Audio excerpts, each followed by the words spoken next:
શ્રી કૃષ્ણ પરમાત્મને નમઃ. શ્રીમદ ભાગવત કથા દૃષ્ટાંત અને રહસ્ય. યશોદાજીને લાલાએ બ્રહ્માંડનું દર્શન કરાવ્યું છે. આ વાત બહુ જાણીતી છે, પણ તેનું હાર્દ શ્રીમદ ભાગવતમાં ડોંગરેજી આ પ્રમાણે સમજાવે છે. એક વખત યશોદાજી લાલાને ધવડાવતા હતા. તે વખતે તેનું સુંદર મુખ બેઠા બેઠા નિહાળે છે. માનો પ્રેમ હોય ત્યારે ભગવાન ખૂબ ધાવે છે. બાળક બહુ ધાવે તો માને ચિંતા થાય છે કે વધારે ધાવશે ને અપચો થશે તો. વૈષ્ણવના હૃદયમાં બહુ પ્રેમ ન ઉભરાય ત્યાં સુધી પરમાત્માને ભૂખ લાગતી નથી. નાથ, હું તમને શું જમાડી શકું? તમે તો જગતને જમાડનારા છો, પરંતુ મેં સામગ્રી તમારા માટે બનાવી છે. નાથ, કૃપા કરીને તેનો સ્વીકાર કરો. કનૈયો બહુ ધાવે છે. યશોદાને ચિંતા થાય છે. માં, હું બહુ ધાવું છું, પણ તારું દૂધ હું એકલો પીતો નથી. મારા મુખમાં રહેલું સંપૂર્ણ વિશ્વ તેનું પાન કરે છે. તેવામાં કૃષ્ણે બગાસું ખાધું. યશોદાને મુખમાં બ્રહ્માંડના દર્શન કરાવ્યા.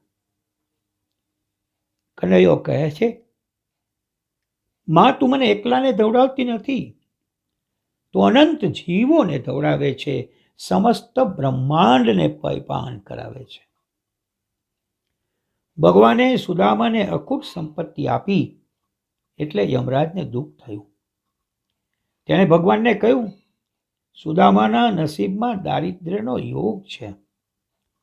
તેના ભાગ્યમાં શ્રી ક્ષય લખ્યું છે. આપે સુદામાને આટલું ઐશ્વર્ય આપ્યું તે યોગ્ય નથી. તેથી કમ મર્યાદા રહેશે નહીં. કર્મ મર્યાદા તૂટે તો બહુ વિનાશ થઈ જાય. અમે કર્મ પ્રમાણે બધાને સુખ દુઃખ આપીએ છીએ. ત્યારે પ્રભુએ યમરાજને કહ્યું, હું વેદની કર્મ મર્યાદા તોડતો નથી. જે મને જમાડે છે તે સમસ્ત બ્રહ્માંડને જમાડે છે. મુઠ્ઠી પૌવા આપી સુદામાએ મને જમાડ્યો છે. જે શ્રી કૃષ્ણને જમાડે છે તે જગતને જમાડે છે, અને તેને માટે તેટલું પુણ્ય જમા થાય છે. ભગવાન કર્મની મર્યાદા તોડતા નથી. યશોદા માને પ્રભુએ કહ્યું, માં, તું મને તૃપ્ત કરતી નથી, સમસ્ત બ્રહ્માંડને તૃપ્ત કરે છે. એક વર્ષ થવા આવ્યું, હજી લાલાના નામકરણનો સંસ્કાર થયો નથી. વસુદેવજીએ ગર્ગાચાર્યને બોલાવ્યા અને વિનંતી કરી કે આપ લાલાનું નામ પાડો. ગર્ગાચાર્ય યાદવોના કુલ પુરોહિત છે. વસુદેવના કહેવાથી ગર્ગાચાર્યજી વ્રજમાં નંદજીના ઘરે આવ્યા છે. શાસ્ત્રોમાં 16 સંસ્કાર બતાવવામાં આવ્યા છે, અને એમાંનો એક બહુ મહત્વનો સંસ્કાર એ નામકરણ સંસ્કાર છે. પૂજા વિધિ થયા પછી ગર્ગાચાર્યએ કહ્યું કે નામકરણ સંસ્કાર માટે 5-6 કલાકનો સમય લાગે. મેં પૂજા શરૂ કરી દીધી છે.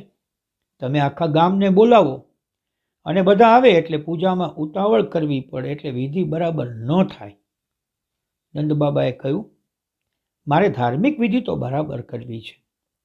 તમે કહો તો હું કોઈને આમંત્રણ ના આપું.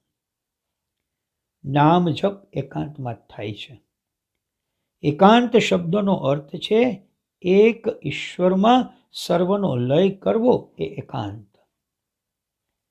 મનને એકાગ્ર કરી નામ જપ કરો. લાલાનું જન્મ નક્ષત્ર રોહિણી છે. રોહિણી નક્ષત્રની સ્થાપના કરવામાં આવી છે. ગર્ગાચાર્ય જ્યોતિષશાસ્ત્ર કેવું જાણે છે તેની પરીક્ષા કરવા નક્કી કર્યું. રોહિણીની ગોદમાં શ્રી યશોદા અને યશોદાની ગોદમાં બલરામને આપ્યા છે. ગર્ગાચાર્યે કહ્યું, યશોદાની ગોદમાં જે છે તે રોહિણીનો પુત્ર છે, તે મહાબલવાન થશે, તેથી તેનું નામ બલરામ રાખું છું. બાબા રોહિણીની કોદમાં છે તે તમારો પુત્ર છે. તે તો યુગ યુગથી રંગ બદલતો આવ્યો છે. સત્યયુગમાં તેણે શુક્લ વર્ણ ધારણ કરેલો, ત્રેતામાં રક્તવર્ણ, દ્વાપરમાં શ્યામ વર્ણ ધારણ કર્યો છે. આ વખતે શ્યામ વર્ણ છે. આ બાળક એક વખત વસુદેવને ઘરે જન્મેલો, તેથી લોકો તેને વાસુદેવ પણ કહેશે. આના નામ અનંત છે, ગુણો અનંત છે, લીલા અનંત છે. આ બાળક સર્વનું આકર્ષણ કરે છે, તેથી તેનું નામ રાખું છું કૃષ્ણ. તે સર્વના મનને આકર્ષી લેશે, તે સર્વને આનંદ આપશે, તેથી તેનું નામ રાખીએ કૃષ્ણ. યશોદાજીએ પૂછ્યું, લાલાના જન્માક્ષરમાં ગ્રહો કેવા પડ્યા છે?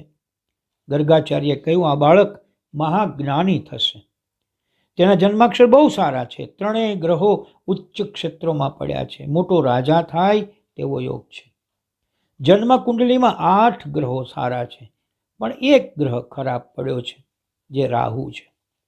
નંદ બાબા ગભરાયા. રાહુ ખરાબ પડ્યો છે એટલે શું? મહારાજ, આજ્ઞા કરો તો 12 બ્રાહ્મણોને રાહુના જપ કરવા બેસાડી દઉં. ગર્ગાચાર્ય કહે છે, તેમાં ખાસ કંઈ બીવા જેવું નથી. નુકસાન કરે તેવો રાહુ નથી.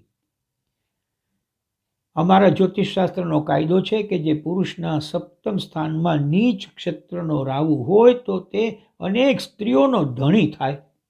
અનેક સ્ત્રીઓ સાથે તેનું લગ્ન થશે. નંદ બાબા કહે, તમારું કહેવું સાચું છે.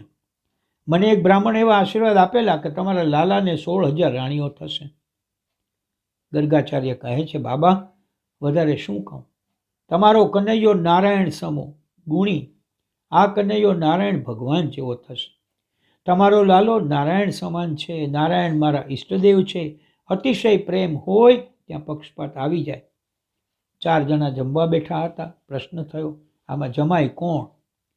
એક કહે, પેલો શરમાળ છે તે જમાય. બીજી કહે, પેલો અક્કડમાં બેઠો છે તે જમાય. ત્રીજી કે, સાસુજી પીરસવા આવે ત્યારે કહીશ કે કોણ જમાય છે. સાસુજી ઘી પીરસવા આવ્યા. જમાઈનું ભાણું આવ્યું ત્યારે ઘીની વાટકી વધારે જમાવી છે. નિર્ણય થઈ ગયો કે કોણ જમાય છે. ગર્ગાચાર્યની સ્થિતિ આવી જ હતી. હરિ ઓમ.